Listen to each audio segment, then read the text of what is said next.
اگر نبی کریم صلی اللہ علیہ وسلم کے دور میں ابو جہل کوئی اسکول کھولتا تو آپ کے خیال میں کتنے صحابہ اپنے بچے اس کے اسکول میں داخل کرواتے؟ اور ایک ہم ہے کہ ابو جہل کی فکر کو پروموٹ کرنے والے اسکولوں میں شوق سے جوق در جوق اپنے بچوں کو بھیجتے ہیں۔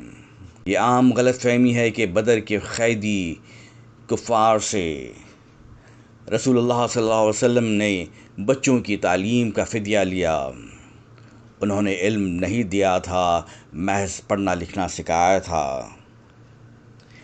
علم دینے اور پڑھانے لکھانے کا فرق اس مثال سے سمجھیں کہ ایک غیر مسلم اگر کتے کے بارے میں پڑھائے گا تو یہ بتائے گا لفظ کتا لکھنا کیسا ہے اور پڑھنا کیسا ہے، یعنی املا اور ہجے وغیرہ۔ اور جب کتے کے بارے میں علم دے گا تو بتائے گا کہ کتا انسان کا دوست اور وفادار جانور ہے، اس سے محبت کرنی چاہیے، اسے اپنے بستر میں بھی سلا سکتے ہیں وغیرہ وغیرہ۔ جبکہ ایک دیندار مسلمان کتے کے بارے میں پڑھائے گا تو غیر مسلم کی طرح ہی، البتہ جب علم دے گا تو بتائے گا کہ کتا انسان کی اور اس کی بھیڑ بکریوں کی حفاظت کے کام آتا ہے،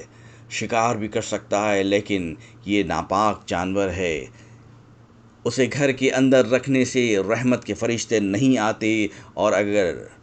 کسی برتن میں منہ مار دے تو 7 بار پانی سے اور 1 بار مٹی سے صاف کیے بغیر پاک نہیں ہوتا، وغیرہ وغیرہ۔ یہی فرق ہے تعلیم کا ابو جہل کے اسکول میں اور کسی محمدی اسکول میں۔